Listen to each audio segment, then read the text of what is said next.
Hi everyone, thanks for coming through this video today. My name's Tash and I'm an artist in the UK, and I love to teach art and bring the joy of creativeness to as many people as I can.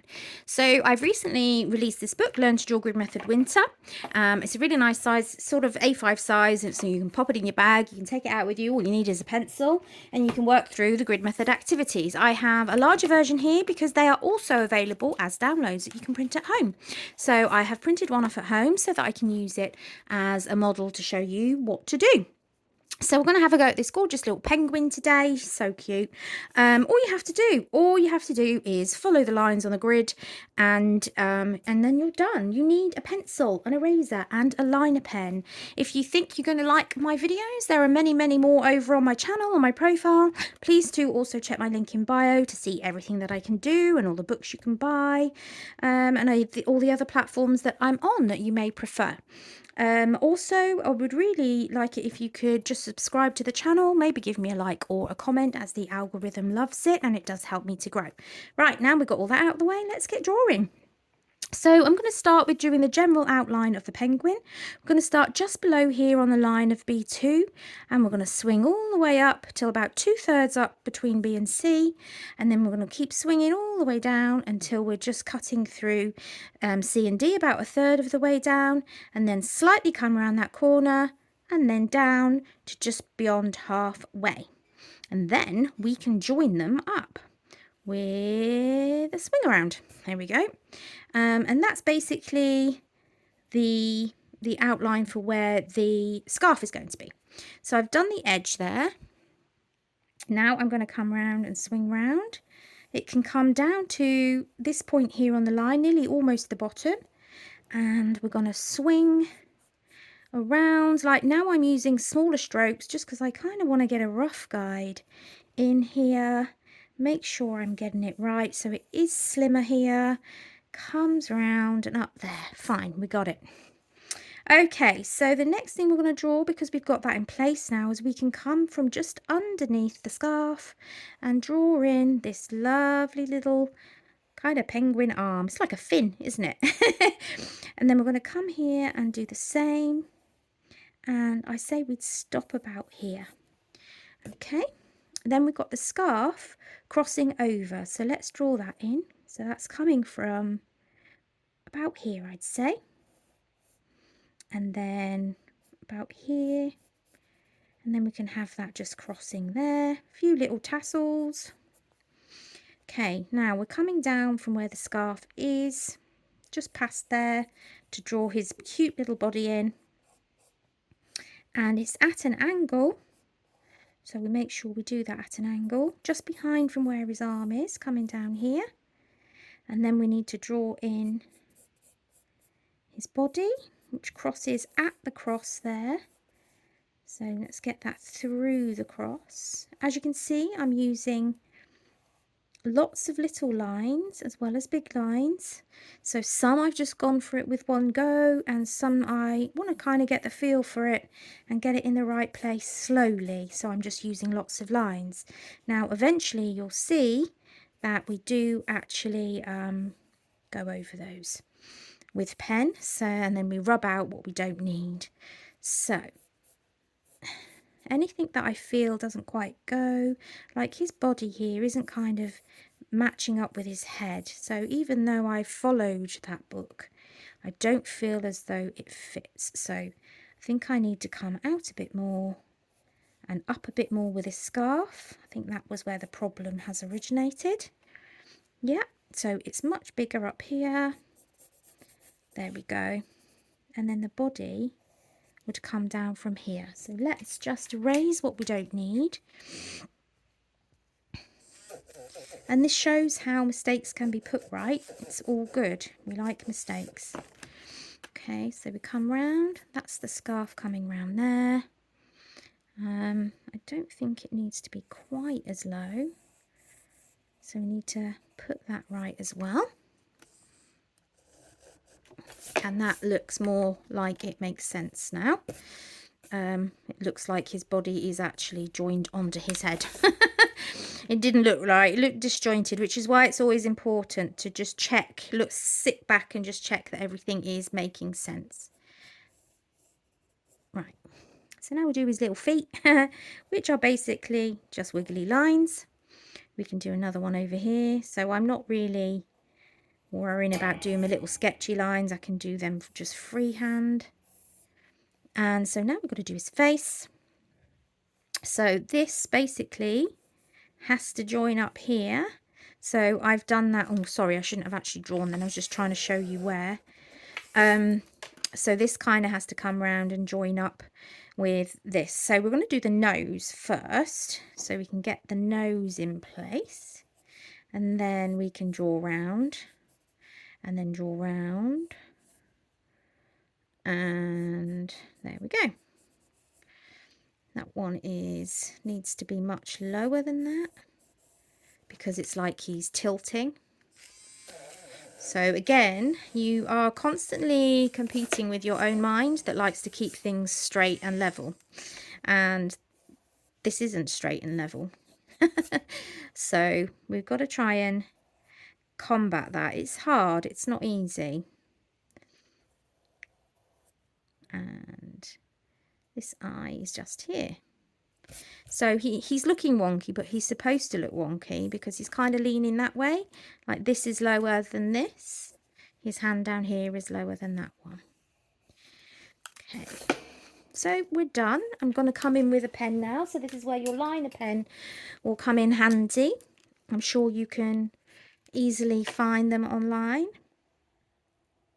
Any black fine liner will do. Really good professional ones to use are Micron, but they are expensive, so I only tend to use them if I'm doing like a professional piece of work, doing these lessons and practices and things like that. I don't particularly want to be wasting all my good stuff. That's why what I'm going to use in a minute are Brutfuna. I use Brutfuna coloured pencils. They're really good value and they're really good quality for the price. So I really, really recommend.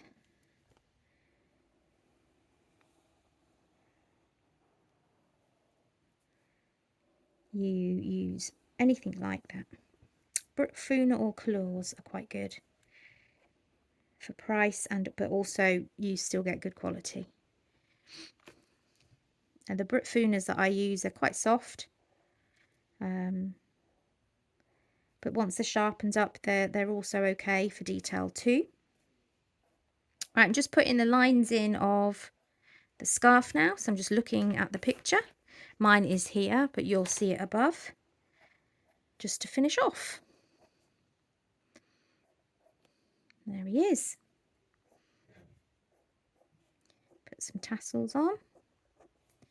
And then what I do is I'd rub out and colour in. But what I'm about to do now is to redraw the grid and draw him again onto some plain paper so that we can colour it in.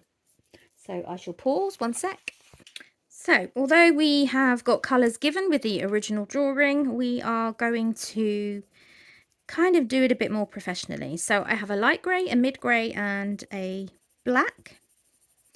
And what I'm going to do is use the side of my pencil to colour in as much of the grey towards the middle as I can, because as we go out towards the back of the penguin, I think it's a penguin, it will get darker. See, although these designs have come from my book, a lot of the designs I buy from other designers, as I spend most of my time doing these tutorials. It's the bit I love. I don't have time to sit there designing my own designs all the time, so I also get the enjoyment of colouring them in whilst I'm doing it. So it works. It just works for me. Right.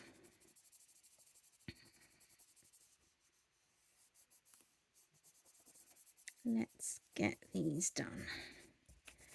Let's get this penguin done. So I have put a very pale yellow on to grey to get started. Now from the edges out, I'm going to blend in a slightly darker grey. Now the reason why I'm doing this is because we're imagining the light is shining from the front and from above. So anything going further into the background will be getting slightly darker as we move backwards. And then this is what will create the 3D-ness of our design. So just still using the side of my pencil for the time being. We will use a blending pencil towards the end to blend everything in anyway. And we can go under there a bit as well, underneath. And then down here as well will be quite dark. So just coming in again with the side of the pencil to get as much colour down as we can, because it will be darker down there. If the light's coming from the top above, it's under his belly, so it'll be a bit darker. Okay, now I'm coming in with the black, and this is where I will be gently coming in with the black because it's very strong, very overpowering colour, and coming in from the far away point of his face and back. There we go.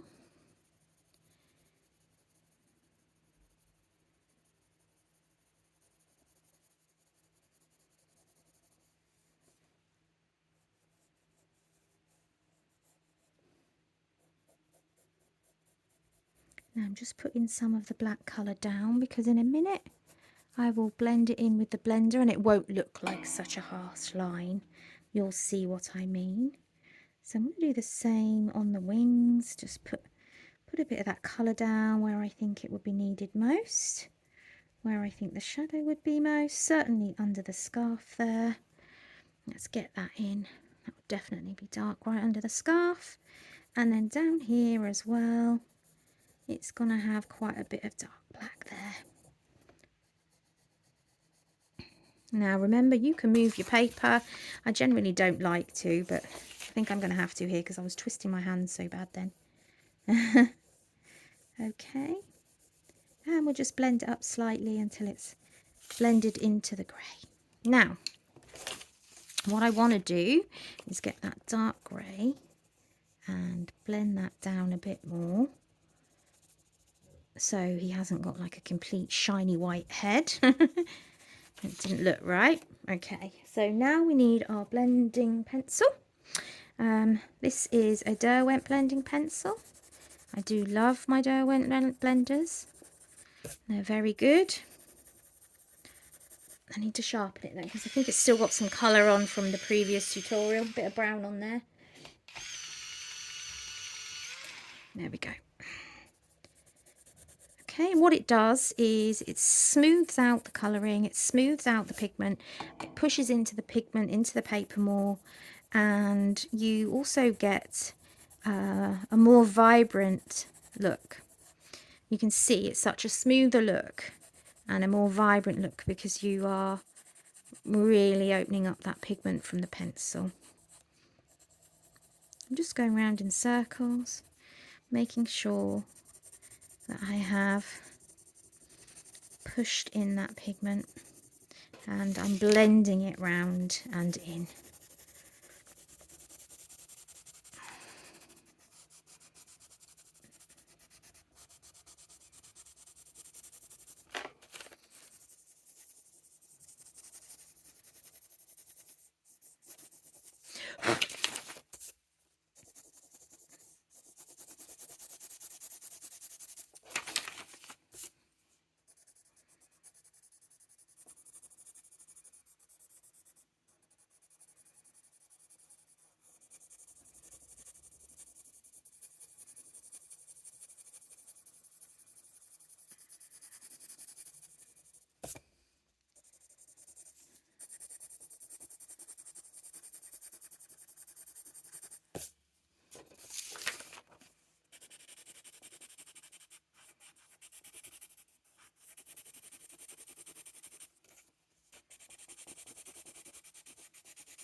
Okay, sorry, I do go quiet when I'm colouring because I just like to enjoy the process.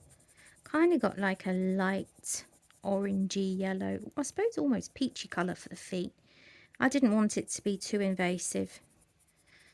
Didn't want it to take over. I've got lots of bright oranges and yellows, but I just didn't fancy that. But what we will do is create a little bit of shadow on these bits here, because that will be darker where the feet are a bit more webbed, where we're going inside. You can see what I mean. Okay, then we can blend those together.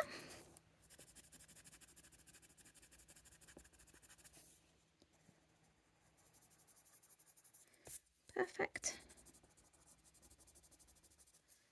Good. So then all we've got to do is the scarf and the eyes. So I'll put down the greys for now. We need some reds. Let's see, what have I got? Okay. I've got two reds that I'm going to use. One is darker than the other. So we'll go over all of the parts that are red with this red first, and then we'll come and create shadow with the darker one over the top. I'll keep turning that pencil, remember. It's always really important to keep turning the pencil, if I haven't mentioned that already. Sometimes I forget, once I've done a few tutorials, I forget what I've said and haven't said. I do generally do these tutorials as I go, so I haven't really planned out how I'm going to do it. I just tend to go with a flow and just see how it turns out. So as you can see, I'm kind of using the side a little bit of this colour because I just want to get the first layer down. Maybe the only layer I put down once I've put the dark down as well. So the dark is going to be this darker red, deeper red is going to be where our shadows are really. So that's going to be at the top and at the bottom where the scarf is kind of curling round. So I'm just gradually popping a bit of that in. We will blend it down properly in a minute, but for the moment I just want to get that colour in going across the top and the bottom. Just creating that bit of shadow. You'll see what I mean when it comes to the end. So if we do this at the top and the bottom, it then feels as though it's kind of curling round.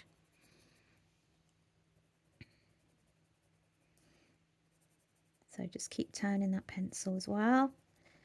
You don't want to have one-sided pencil lead.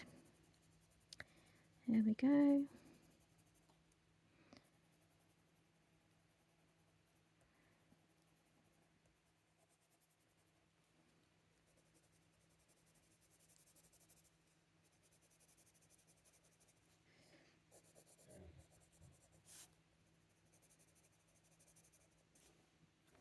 There.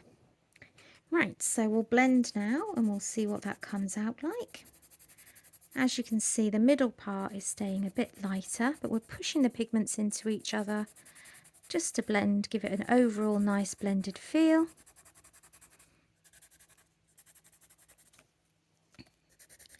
Now you don't have to even do these same colours, they can be completely different.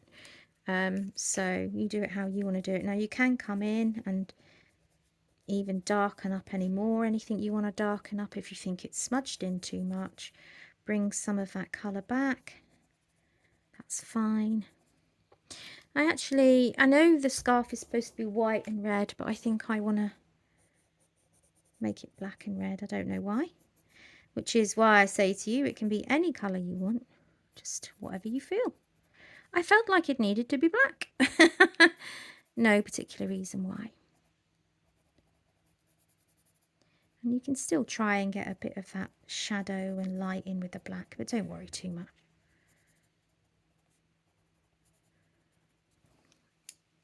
Oh, mustn't forget the tassel bit.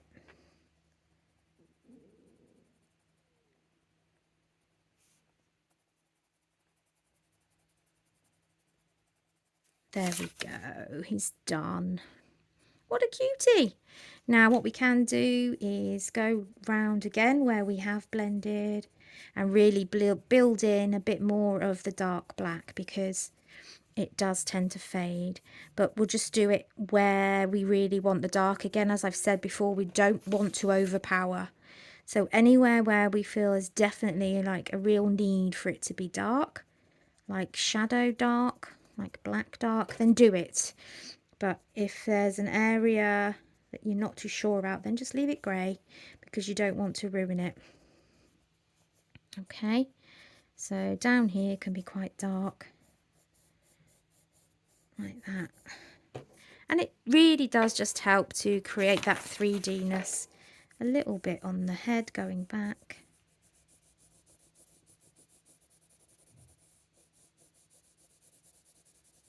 You can almost, that's it. You can almost kind of do like the oval shape at the top. And then that will be a guideline for where his head kind of is rounded. So let's do that and then just blend that through a minute. I'm happy with that. That looks better. Okay, so that was a fun little one, wasn't it? Didn't take too long. But of course you can spend a lot more time on it. Where the white is, you can even, you know, you could grey that up as well if you wanted to. But I'm just going to leave it white because the rest I've made the black area greyed out. So mustn't forget the cheeks. Hey, mustn't forget the cheeks. Let's give them a little bit of shadow as well to help it make it more 3D. And that's it. That's our lovely little penguin done. How cute is he? So please do subscribe, follow, like, comment, share, all those things. I really appreciate it. They all help to help my channel grow and fund me to do all these tutorials for you and create all the downloads and the books. They do take a lot of time, so any support you can give me is really appreciated. Thanks, guys.